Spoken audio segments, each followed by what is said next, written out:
I just want to say before we start, I watched the show in one sitting last night and I loved it. I Wait, really what did. time did you go to bed? That's a fantastic question.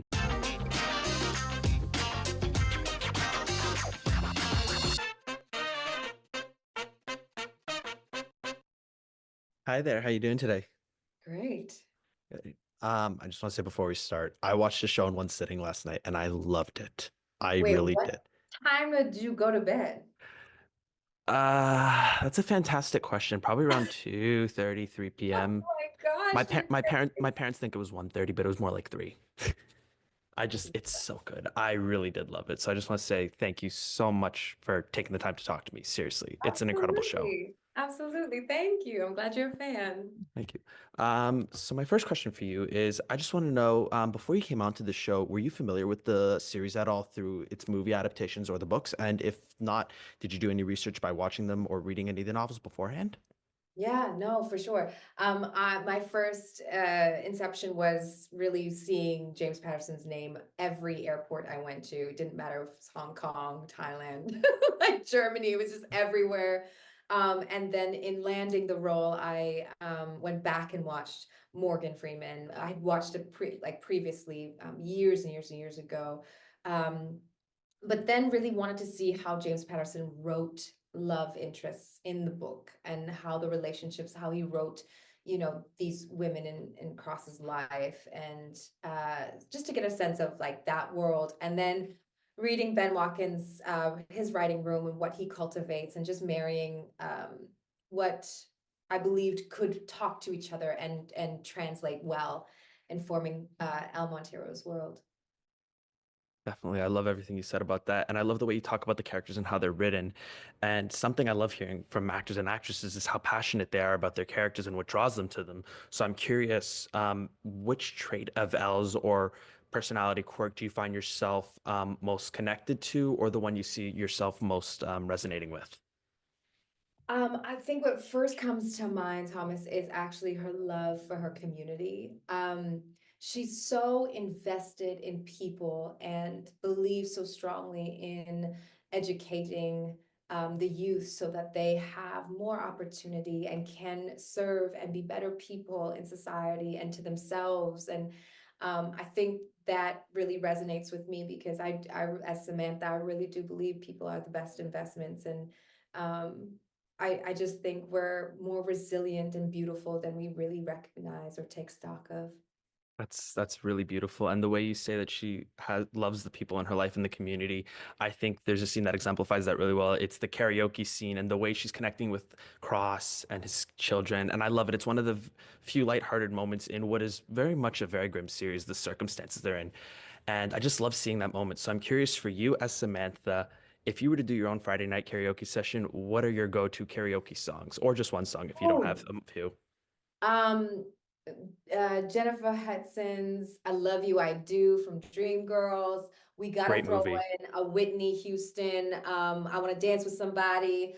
We gotta throw in a little throwback to our ladies from the 80s, and Vogue. We gotta do like it's there's just too many. There's just too many. We gotta do some Aretha, Freedom. Like these are all my favorite little things to say.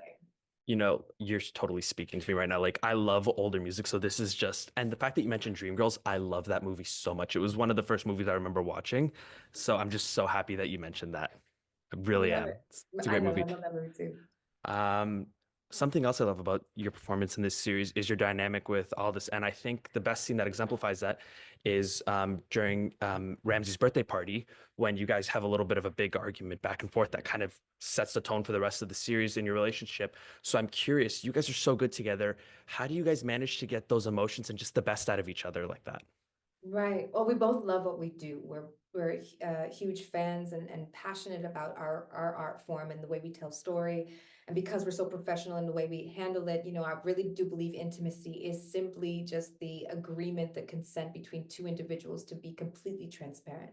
And as soon as you do that and you commit and dedicate yourself to being completely open and truthful, then intimacy can grow. And I think what I'm most grateful for is that I have finally a colleague and a co-star that can volley like that with me. I've been in situations before in other productions where it's not all necessarily that way. They're scared of intimacy, or they're scared to fully transparent with me as the artist, and so therefore as the character they can only go so far.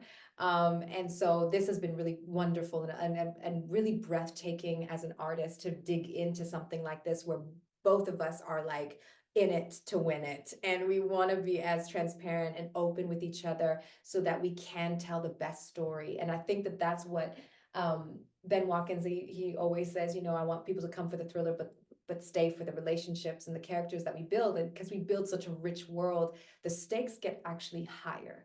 You know, we fall in love with these people. We fall in love with the love that they cultivate, and not just Cross and Elle. I mean, Cross and Samson is a beautiful, you know, So bromance that good. we see on screen. We see It's a the great romance. love of with him and Nana Mama. We see the kids. I mean, there's just so many that flush out and become pillars for Cross to be and do what he is, um, and go to work as, you know, a detective and forensic psychologist, and be the man at home too.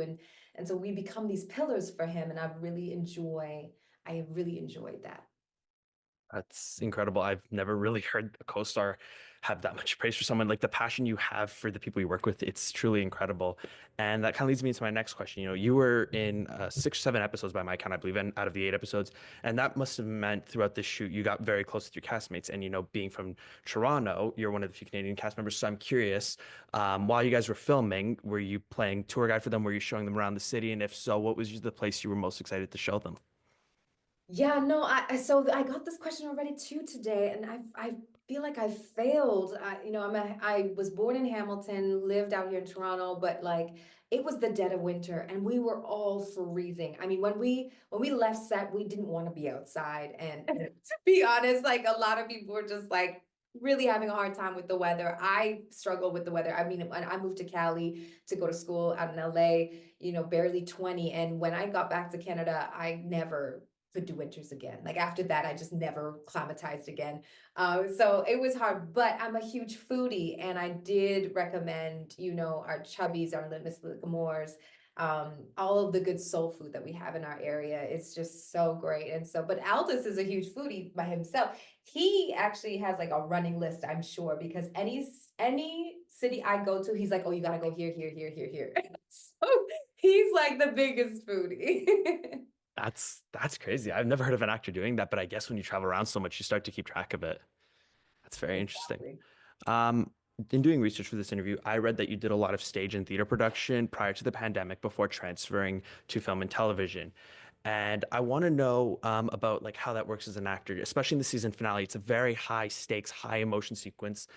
Can you tell me a bit about the comparison of them evoking those emotions of fear, sadness, anger, et cetera, as opposed to doing it on the stage from in front of a camera now? Yeah, that's a great question. It's very difficult actually, because for theater, there's so much projection because you're trying to reach the back of the room. And so your performance sort of becomes a little more grand, a little takes more space because you have to reach all of your audience. Now, some have said that that's not true. That shouldn't be the case. It should be the same regardless whether it's stage or film. But because I'm a vocalist and a singer by trade first, that's first and foremost how I came to the arts. My voice has to project. And so with that emotion and with that the vibration of sound, I've learned to tell story that way. So translating to film and TV was actually very difficult for me. And I honestly, Thomas, I actually still feel very much like a student. Every time I go to set, I still have butterflies. I still get nervous because, and in a great way, because I feel like I'm still learning how to do this well. And what happens is you translate it from stage, you know, to film, because that's my journey of it being projected, is like it has to be so small and distilled in this beautiful nuanced way, so that every drop you give, it has everything encapsulated in it, and it can be so intimate and and gentle in delivery. You know, you don't need to be so big and take so much space. And so I've been trying to learn how to even be even more still. And I have this great exercise actually that my LA coach and I, we kind of formed, she gave me the idea and I've kind of morphed it in my head. But anytime I start a scene and I'm so nervous, I just envision that I'm washing my hands. And there's something about water, like you can feel it running over your palms and trickling down into the sink. And there's something about that meditation that helps me really just lock in and create my zone. And then I can be as still and as the precision in which I deliver things can be, razor sharp. So there's some things there that have helped me transition well, but I'm still very scared and nervous. Yeah, you know what? The way you're saying you're nervous, that's always a good thing. That means you want to do good, and that means you always want to strive for the best. Mhm. And one more thing before I go, I know the show got a season two renewal earlier this year, which is great. The fact that it had one like months before it came out is great. And I know they shot some stuff already for it, or are currently filming. If I don't know if it's wrapped yet, but I'm It's curious. It's wrapped. Okay. Is there anything you can say about season two that can get fans excited? Yes, I would love for you to think about what you believe a monster to be, because we challenge all of those norms second season. Whoa. Wait. That's actually really cool. I like that. That's very creative, and I love whenever shows do that. I think that's very wow. Wow, that's a lot for me to think about on my way home. Whoa. I hope so. Thank you for doing the Thank research and being no, so excited about the thank you. show. No, seriously, thank you. I'm so happy I watched it in one sitting too. It was just a great viewing experience. Very intense for me, helped me connect with these characters so much more. So thank you so much again for taking the time to talk to me. I Oh, really do amazing. appreciate it, Oh, and I thank can't wait for you. everyone to see this show later this week. Well, hopefully we see you for season two then. I hope so too. Thank you so much. Enjoy the rest Take of your care. day.